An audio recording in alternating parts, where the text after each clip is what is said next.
Daniel na cova dos leões. Este sexto capítulo de Daniel é sem dúvida o mais conhecido de todo o livro.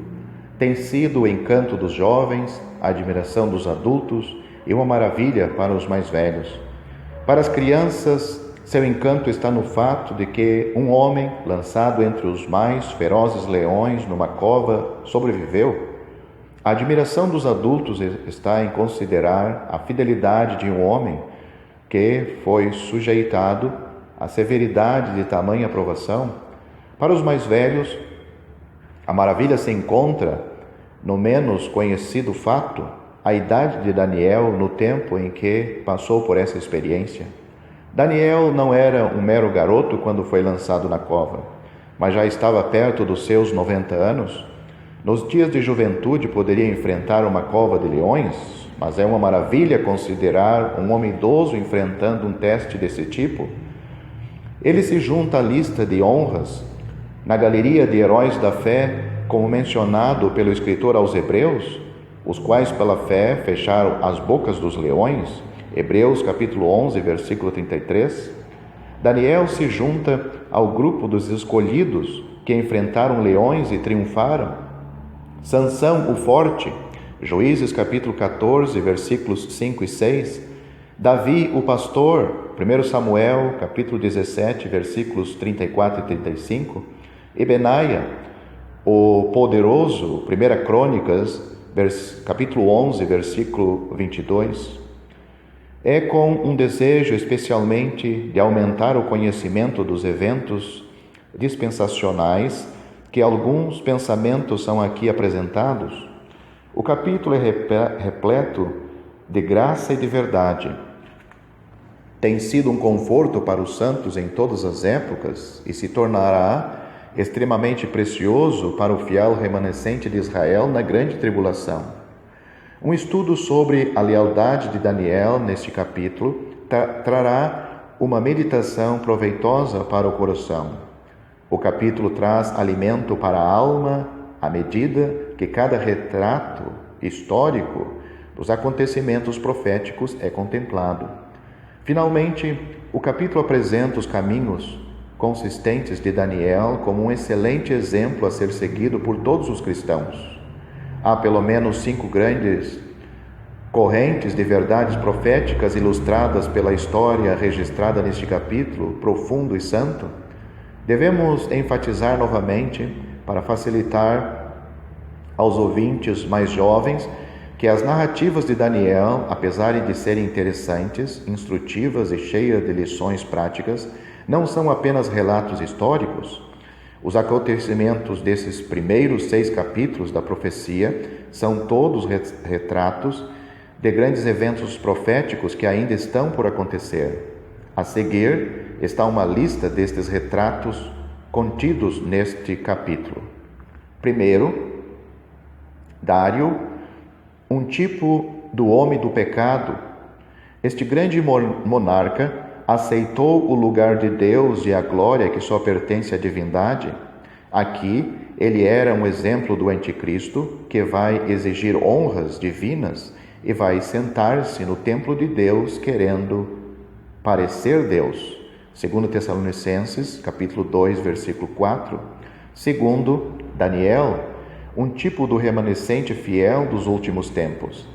Não pode haver dúvida de que Daniel prefigura o remanescente fiel, da mesma forma que ele se recusou a reconhecer a posição tomada por Dário e teve que sofrer de forma tão severa e depois foi finalmente livrado. O remanescente irá recusar as exigências do homem do pecado para adorá-lo e a ele será trazido grande aflição como resultado, mas finalmente será livrado por Deus, mesmo quando a salvação parece impossível. Terceiro, o fim dos acusadores de Daniel, um tipo da destruição dos inimigos de Israel no fim da grande tribulação. Dário ordenou que os inimigos de Daniel fossem lançados na cova. Dessa forma, eles caíram em uma cova que havia sido preparado para os fiéis. Assim será na volta de Cristo. Ele executará severo juízo sobre todos os seus inimigos. Quarto, a chegada de Ciro, um tipo do Senhor Jesus Cristo. Isaías havia anunciado a vinda de Ciro 150 anos antes de seu nascimento. Isaías, capítulo 44, versículo 28 e capítulo 45, versículos 1 a 4. Esse monarca pagão é um tipo maravilhoso de nosso Senhor em algumas de suas ações. Ele é chamado por Deus meu pastor e meu ungido. Quinto, Daniel, um quadro de Cristo. O prenúncio de Cristo, o glorioso Rei, é prefigurado em Ciro. É um pensamento profundo perceber que Daniel, o homem de Deus, não pôde ser corretamente chamado de um tipo de Cristo, mas Ciro, o rei pagão, é, em alguns aspectos, um retrato do Salvador. Nisto vemos que os pensamentos de Deus são mais altos que os nossos. Isaías, capítulo 55, versículo 9. Dessa forma, há muitos eventos e frases usadas pelo Espírito Santo neste capítulo que são mais do que coincidência e apontam para a pessoa e a obra de Cristo. Considere este que era o preferido acima de todo o reino e estava para ser posto sobre todo o reino. Ele se tornou objeto de amarga inveja e, embora achado sem culpa, foi sentenciado à morte. O ouvinte não pode deixar de perceber este quadro de Cristo. Os inimigos do Senhor confessaram que nele nenhuma culpa pôde ser encontrada e ainda, por inveja, o entregaram à morte. Lucas capítulo 23 e versículo 14.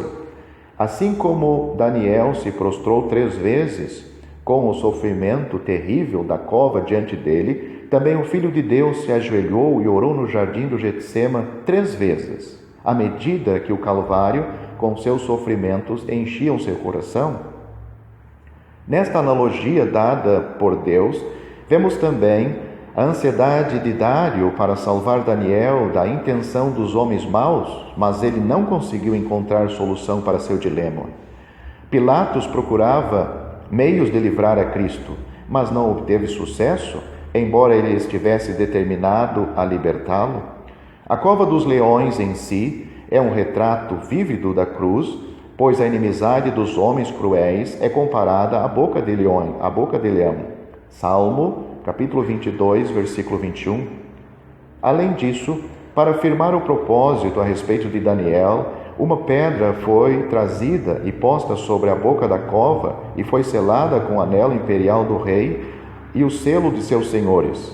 Era também verdade que os homens procuravam proteger o túmulo onde o corpo de Jesus foi colocado de qualquer intervenção ou tentativa de resgate.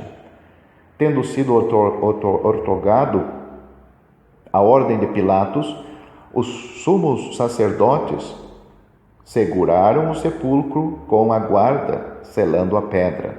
Mateus, capítulo 27, versículo 66. Há uma belíssima comparação entre a cena que ocorreu bem cedo pela manhã e a cena bem cedo pela manhã em João, capítulo 20. Na primeira, um homem veio com tristeza à boca da cova e com uma voz triste pôs-se de pé na entrada. Na segunda, uma mulher veio até a porta do sepulcro e ficou lá fora, chorando. Ambos, Dário e Maria, descobriram que aquele que eles pensavam estar morto estava vivo. Que alegria encheu a alma do rei quando viu Daniel sendo trazido para fora daquela cova assustadora. Então o rei muito se alegrou. As lágrimas de Maria desapareceram na presença do seu Senhor ressuscitado. Em ambos os eventos, o poder de Deus havia se manifestado. Um contraste, no entanto, merece nossa atenção. Ao examinar, nenhum tipo de lesão foi encontrado no corpo de Daniel.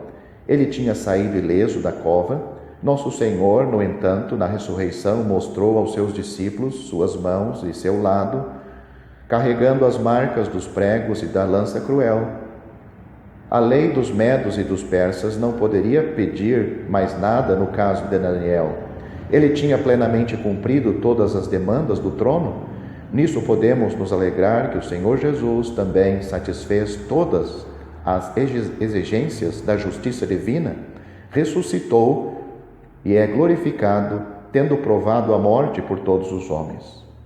Este vislumbre ocultos da maravilhosa graça deve encher o coração do homem espiritual e louvar e aumentar nosso apreço pela divina obra-prima das Escrituras.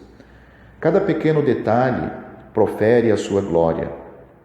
Há 7 pontos de meditação na análise deste capítulo santo e tão marcante. Eles são o seguinte: primeiro, o espírito excelente do profeta, versículos 1 a 3. Segundo, a conspiração maligna dos inimigos, versículos 4 a 9. Terceiro, a fervorosa vida de oração do servo, versículos 10 a 11. Quarto, a conduta enigmática do rei, versículos 12 a 23. Quinto, a conduta extraordinária dos leões, versículo 22. Sexto, a execução dos acusadores, versículo 24, e sétimo, a exaltação do fiel, versículos 25 a 28.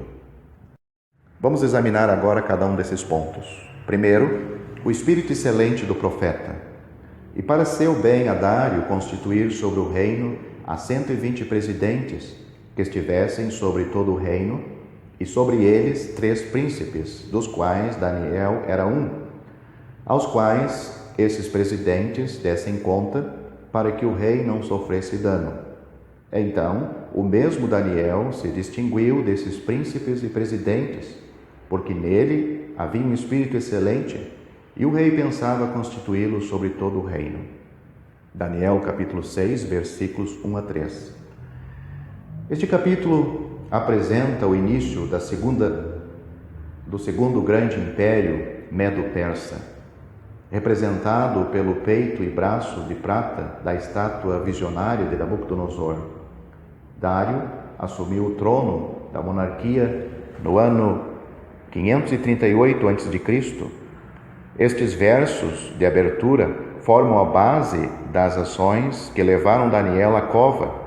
Dário começou o seu reinado por um plano de reorganização e pareceu bem a Dário constituir sobre o reino 120 presidentes que estivessem sobre todo o reino, e sobre eles 3 príncipes, dos quais Daniel era um, aos quais estes presidentes dessem conta para que o rei não sofresse dano.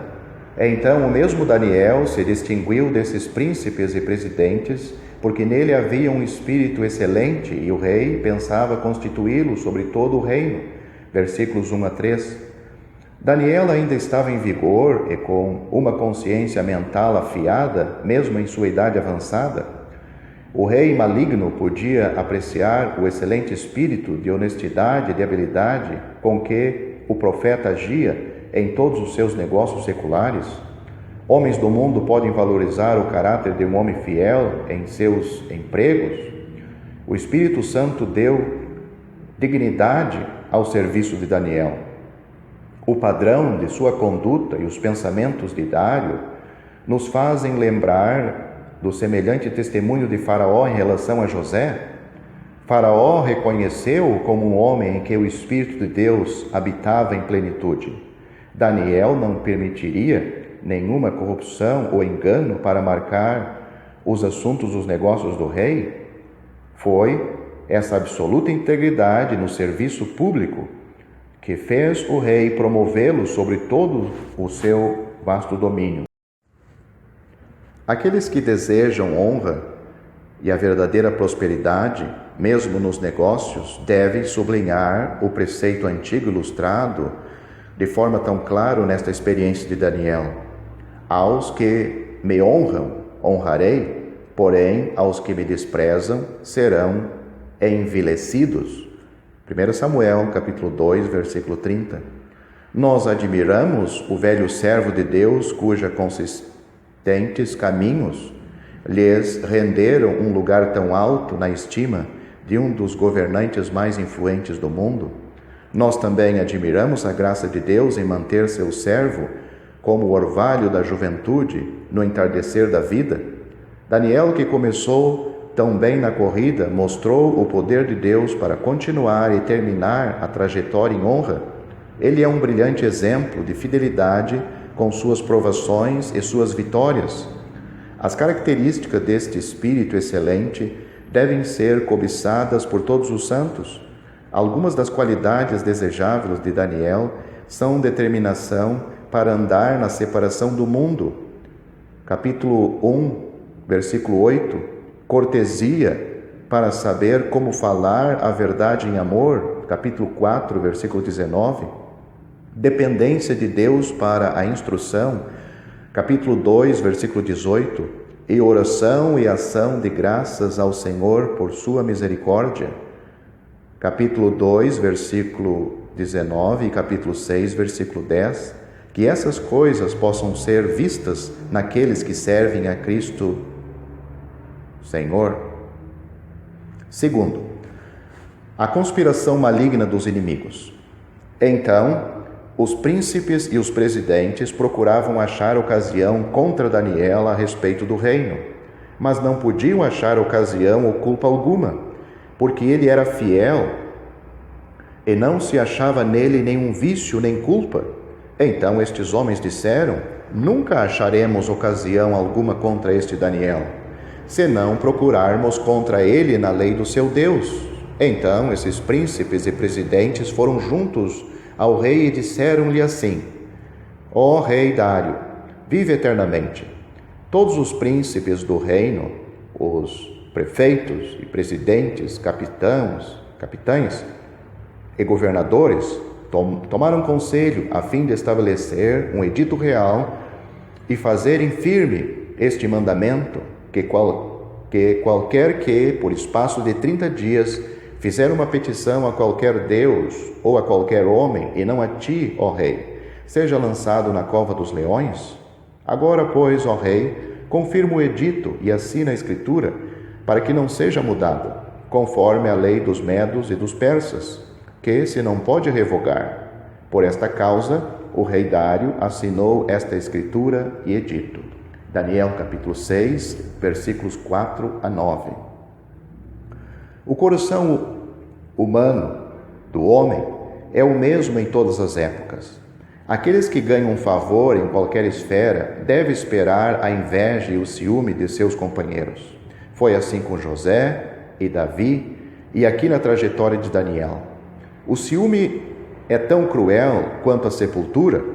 O ciúme colocou José em uma cova sem água, apontou uma lança a Davi e lançou Daniel na cova dos leões. O ciúme entra na arena política, no mundo dos negócios, no círculo doméstico e até mesmo na vida da Igreja dos Santos. Que estejamos sempre em guarda, visto que ninguém está isento da força do mal deste vício. Pode agir em nós contra os outros ou causar que os outros ataquem a nossa integridade. Os corações dos colegas de Daniel foram despertados com a inimizade, visto o tratamento preferencial que ele havia recebido de Dário. Eles também podiam ver que a sua expectativa de lucro com a desonestidade era nula, enquanto o judeu idoso estivesse e detivesse o controle das finanças do Estado. Foi, portanto, imperativo para eles que Daniel fosse removido por meios justos ou não de sua posição. Esses homens foram, assim, movidos pelo poder satânico para examinar as contas de Daniel, mas seus olhos de águia não conseguiram encontrar nenhuma ocasião ou falha em sua contabilidade. Ele foi fiel em todas as suas responsabilidades. Então, estes homens disseram: nunca acharemos ocasião alguma contra este Daniel, senão a procurarmos contra ele na lei do seu Deus. Versículo 5. Um plano maligno do tipo mais detestável e abominável foi criado, pelo qual eles estavam confiantes de que iriam prosperar em seus propósitos maus. É sábio para nós que vivemos hoje seguir os caminhos de Daniel, tendo um bom testemunho no mundo dos negócios diante daqueles que não têm? Assim, podemos ter a certeza de proteção divina nas ações de homens mal intencionados que procurariam a nossa desonra. A seguir, o esquema criminoso foi apresentado a Dário. Foi decidido pelos membros do Senado que um decreto firme deveria ser estabelecido e selado pelo rei, que qualquer sujeito que fizesse uma petição a qualquer homem ou Deus por 30 dias, a não ser do próprio rei, deveria ser lançado na cova dos leões. Há 3 coisas que devem ser notadas na apresentação da declaração do rei, que revelam o seu caráter injusto e a mão soberana de Deus. Primeiro, foram mentirosos ao afirmar que todos os presidentes, governadores, príncipes, capitães e conselheiros tinham elaborado o decreto. Temos certeza de que Daniel não tinha nenhuma parte ou conhecimento do decreto e, portanto, esses homens mentiram para o monarca quando entregaram a decisão de sua conferência e afirmaram que todos tinham concordado com a sua apresentação para que fosse assinado e transformado em lei. Segundo, a própria expressão do texto mostra que a mão invisível de Deus havia controlado o solene edito. O decreto lançava qualquer transgressor na cova dos leões, mas não dizia que tal deveria ser destruído pelos animais. Nesse vemos o escape de Daniel, apesar de a lei dos medos e dos persas ser inalterável. Os ímpios foram, assim, enlaçados na sua própria astúcia. O texto da lei manifestou sua falha. Finalmente, o poder de Satanás moveu esses homens para colocar o rei no lugar de Deus, e o ímpio rei, lisonjeado com tal honra, assinou o texto e o decreto que não poderia ser alterado. Essa ação de Dário foi o clímax da apostasia. Foi a deificação do homem. A contrapartida deste ato de maldade será totalmente conhecido no homem do pecado dos últimos tempos, o qual se opõe e se levanta contra tudo o que se chama Deus ou se adora, de sorte que se assentará como Deus no trono de Deus, querendo parecer Deus. 2 Tessalonicenses capítulo 2, versículo 4. Mais uma vez, nesta parte histórica do livro, o Espírito, por desígnio, prenuncia o anticristo e sua maliciosa pretensão pelas honras divinas que pertence somente ao nosso Senhor. Terceiro, a fervorosa vida de oração do servo. Daniel, pois, quando soube que a escritura estava assinada, entrou em sua casa. Ora, havia no seu quarto janelas abertas da banda de Jerusalém, e 3 vezes no dia se punha de joelho e orava e dava graças diante do seu Deus, como também antes costumava fazer. Então aqueles homens foram juntos e acharam Daniel orando, suplicando diante do seu Deus. Daniel, capítulo 6, versículos 10 a 11. Daniel não era apenas um profeta de visões apocalípticas, um primeiro-ministro, estadista correto, mas também um servo de oração de abundante fé. Quando era um simples rapaz, como registrado no capítulo 2, ele passava tempo em oração, e na velhice esse hábito de oração fervorosa e ação de graças formaram a base de sua vida. O resultado da assinatura do decreto provaria plenamente sua dependência de Deus. As leis de Deus não podem ser anuladas pelos poderes dos poderes que reinam. Obediência ao governo é essencial para um filho de Deus, exceto quando a liberdade de obedecer a Deus ou adorá-lo é negada. Daniel nunca poderia colocar a sua fidelidade a um monarca terreno antes de sua fidelidade ao Deus dos céus. Esta visão do servo idoso e leal se curvar de joelhos em doce comunhão com Deus é um motivo de espanto e admiração. Daniel preferia uma noite com os leões a um dia sem oração. Deus nos deu aqui uma visão da vida de oração primorosa de seu servo. Observe que a hora de sua oração foi quando ele soube que o decreto havia sido assinado e o perigo da cova era iminente. Daniel não orou mais neste dia do que em qualquer outro. Como é diferente da nossa vida de oração, a duração e a intensidade das nossas orações variam de acordo com as condições prevalecentes. Este Daniel orava de manhã, tarde e noite, independentemente das circunstâncias. Ele respirou o ar puro da comunhão com Deus em um cenário poluído de corrupção terrestre. Note também o caráter de sua oração associada com a ação de graças. Contemple um homem com a morte diante dele, derramando graças diante de Deus. Em nossas orações, muitas vezes, falta esse ingrediente aceitável que é agradável aos ouvidos do Pai. A respeito deste santo em oração, de muito tempo atrás, poderiam ser escritas as palavras reconfortantes de um outro homem de oração séculos mais tarde. Antes, as vossas petições sejam em tudo conhecidas diante de Deus pela oração e súplicas com ações de graças. E a paz de Deus, que excede todo entendimento, guardará os vossos corações e os vossos sentimentos em Cristo Jesus. Filipenses capítulo 4, versículos 6 a 7. Intrepidez para enfrentar leões e gratidão a Deus se combinavam neste venerável discípulo idoso. Daniel ajoelhou-se para conquistar. Sua postura denota o seu reconhecimento de nenhum outro Deus.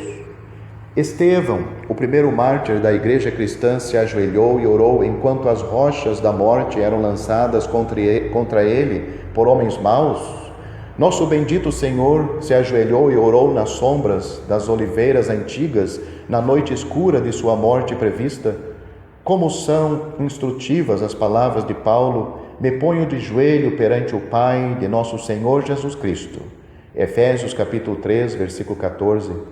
Esse ato de dobrar os joelhos é especialmente agradável aos olhos do Pai. E nossas orações, assim oferecidas com ação de graças, serão ouvidas e atendidas. Não havia ostentação na atitude de Daniel. Ele poderia ter fechado as janelas nesta ocasião.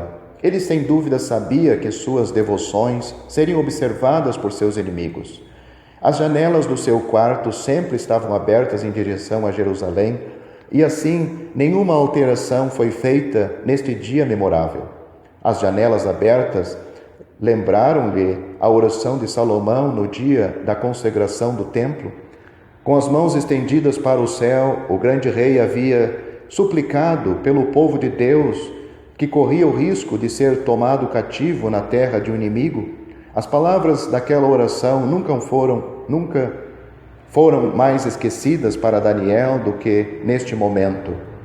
E na terra onde forem levados em cativeiro, tornarem em si e se converterem, e na terra do seu cativeiro te suplicarem, dizendo: pecamos e perversamente agimos e cometemos iniquidade, e se converterem a ti com todo o seu coração e com toda a sua alma, na terra de seus inimigos que os levaram em cativeiro, e orarem a ti para a banda da terra que deste a seus pais, para esta cidade que elegeste e para esta casa que edifiquei ao teu nome. Ouve então nos céus, assento da tua habitação, a sua oração e a súplica, e faze-lhes justiça. 1 Reis, capítulo 8, versículos 47 a 49. Deus certamente ouviu a oração de Daniel e se aproximou para sustentar a justa causa do seu servo. Outros olhos viram Daniel. Seus inimigos sabiam do hábito da oração e do local onde Daniel seria encontrado. A cena mostrada aqui, de olhos curiosos vendo o homem que orava, pronuncia outra ocasião semelhante. Outro traidor conhecia o lugar onde o Senhor poderia ser encontrado em oração. E Judas, que o traía, também conhecia aquele lugar, porque Jesus muitas vezes se ajuntava ali com seus discípulos. Evangelho de João, capítulo 18, versículo 2. Aqueles homens se reuniram e acharam Daniel orando e suplicando diante do seu Deus. Para eles, a conspiração tinha sido um sucesso. Não havia mais nada a fazer senão apontar Daniel a Dário. Então eles foram organizar a execução do judeu odiado. Vamos agora parar para refletir sobre a reação impressionante do rei diante das consequências irrevogáveis do decreto, enquanto Daniel, como infrator, estava condenado. Quarto, a conduta enigmática do rei. Então se apresentaram e disseram ao rei: no tocante ao mandamento real, porventura não assinaste o edito pelo qual todo homem que fizesse uma petição a qualquer Deus ou a qualquer homem, por espaço de 30 dias, e não a ti, ó rei, seria lançado na cova dos leões? Respondeu o rei e disse: esta palavra é certa, conforme a lei dos medos e dos persas, que não se pode revogar. Então responderam e disseram diante do rei: Daniel, que é dos transportados de Judá, não tem feito caso de ti, ó rei, nem do teu edito que assinaste. Antes, 3 vezes por dia faz a sua oração. Ouvindo então o rei o negócio, ficou muito penalizado e a favor de Daniel propôs dentro do seu coração livrá-lo, e até ao pôr do sol trabalhou por salvá-lo. Então aqueles homens foram juntos ao rei e disseram ao rei: sabe, ó rei, que é uma lei dos medos e dos persas, que nenhum edito ou ordenança que o rei determinou se pode mudar. Então o rei ordenou que trouxesse a Daniel e o lançasse na cova dos leões. E falando o rei, disse a Daniel: o teu Deus, a quem tu continuamente serves, ele te livrará. E foi trazida uma pedra, e foi posta sobre a boca da cova, e o rei a selou com o seu anel, e com o anel dos seus grandes, para que se não mudasse a sentença acerca de Daniel. Então o rei dirigiu-se para o seu palácio, e passou a noite em jejum, e não deixou trazer à sua presença instrumentos de música, e fugiu dele o sono. E pela manhã cedo se levantou e foi com pressa à cova dos leões. E chegando-se à cova, chamou por Daniel com voz triste, e falando o rei disse a Daniel: Daniel, servo do Deus vivo, dar-se-ia o caso que o teu Deus, a quem tu continuamente serves, tenha podido livrar-te dos leões? Então Daniel falou ao rei: ó rei, vive para sempre. O meu Deus enviou o seu anjo e fechou a boca dos leões para que não me fizesse dano, porque foi achado em mim inocência diante dele, e também contra ti, ó rei, não tenho cometido delito algum. Então o rei muito se alegrou em si mesmo e mandou tirar a Daniel da cova.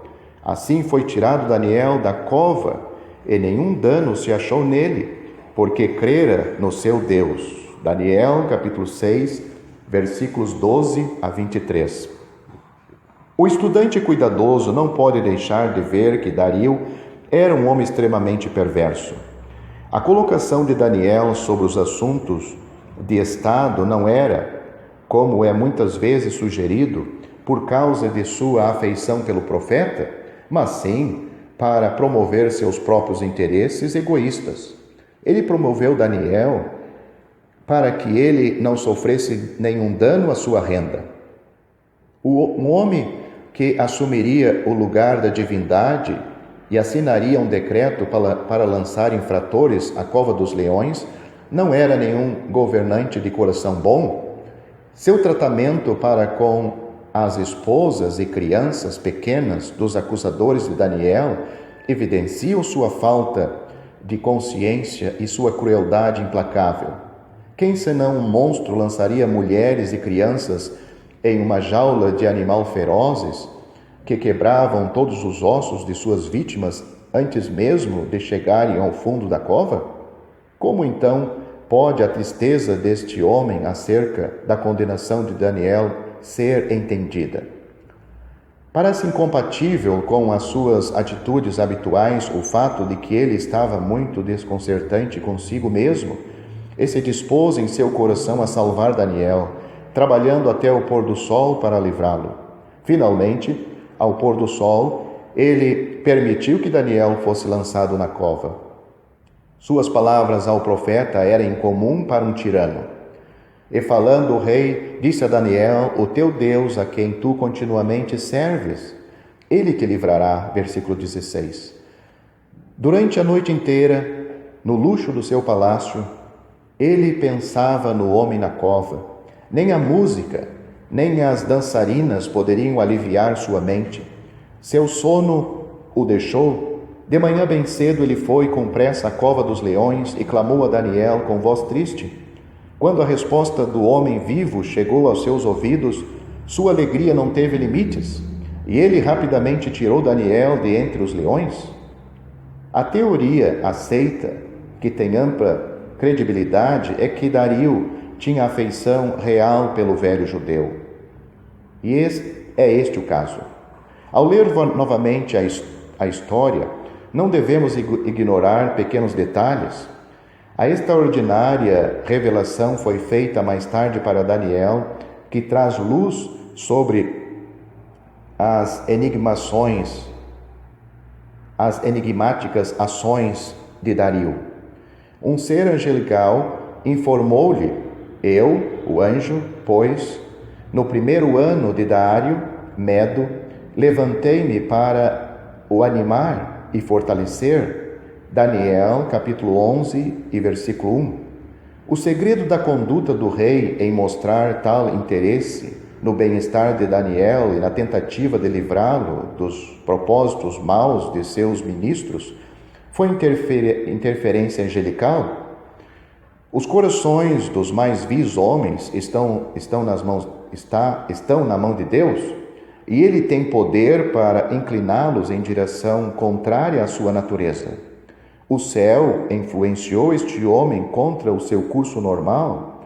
O anjo tinha convencido Dário a livrar Daniel e o tinha fortalecido contra os conspiradores que foram confundidos. O anjo no palácio manteve-o acordado, enquanto outro anjo deu conforto para o servo na cova. Podemos aprender com esses acontecimentos estranhos que todas as coisas são controladas por Deus. A partir da vitória aparente do inimigo, o propósito de Deus trabalhava nos bastidores para derrotar a estratégia maligna e para demonstrar sua onipotência sobre cada movimento dos homens. Quinto, a conduta extraordinária dos leões. Daniel percebeu na cova que o poderoso rei dos animais tinha sido tornado impotente. Este é o último milagre no Antigo Testamento. Foi uma interferência de Deus no poder de sua criação, sua contenção dos perigosos animais para salvar sua vítima. É certo que os leões eram animais selvagens e famintos, por se livrarem rapidamente dos outros que foram jogados a eles na cova pela manhã.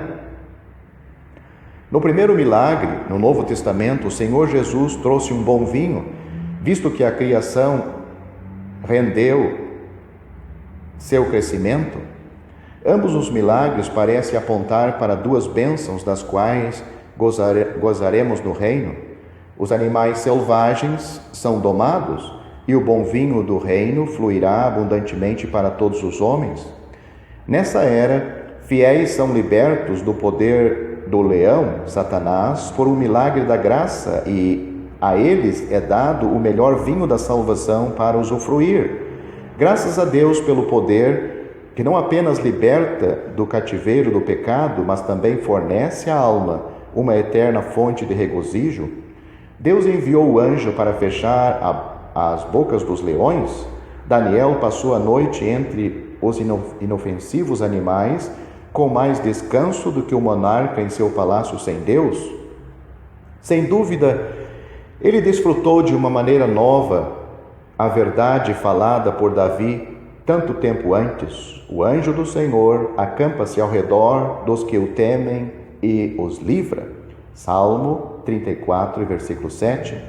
Hoje nós também temos uma infinidade de amigos invisíveis angelicais que são espíritos ministradores enviados para servir a favor daqueles que hão de herdar a salvação. Hebreus capítulo 1, versículo 14.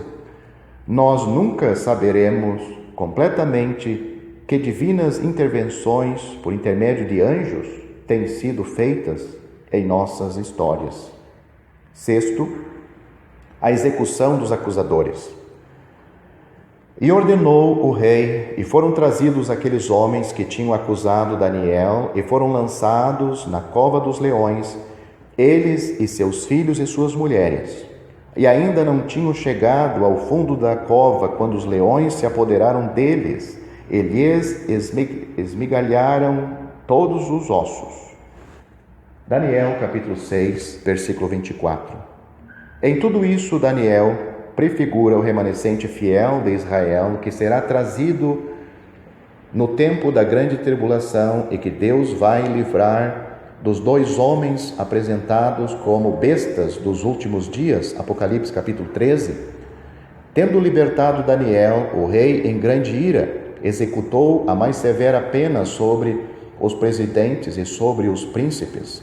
E ordenou o rei, e foram trazidos aqueles homens que tinham acusado a Daniel e foram lançados na cova dos leões, eles, seus filhos e suas mulheres. Versículo 24. Assim o julgamento caiu sem misericórdia sobre os perseguidores de Daniel. A pena foi de acordo com suas leis pagãs. Da mesma forma, o Senhor Jesus irá lidar sem misericórdia com a besta e o falso profeta e todos os inimigos de Deus, quando ele aparecer na glória de sua vinda. Ele julgará o mundo com justiça, como o próprio capítulo de Daniel mostra. Capítulo 7, versículos 9 a 10. Sétimo, a exaltação do fiel. Então, o rei Dário escreveu a todos os povos, nações e gentes de diferentes línguas que moram em toda a terra: a paz vos seja multiplicada. Da minha parte é feito um decreto, pelo qual, em todo o domínio do meu reino, os homens tremam e temam perante o Deus de Daniel, porque ele é o Deus vivo e para sempre, permanente, e o seu reino não se pode destruir. O seu domínio é até o fim. Ele livra e salva e opera sinais e maravilhas no céu e na terra. Ele livrou Daniel do poder dos leões.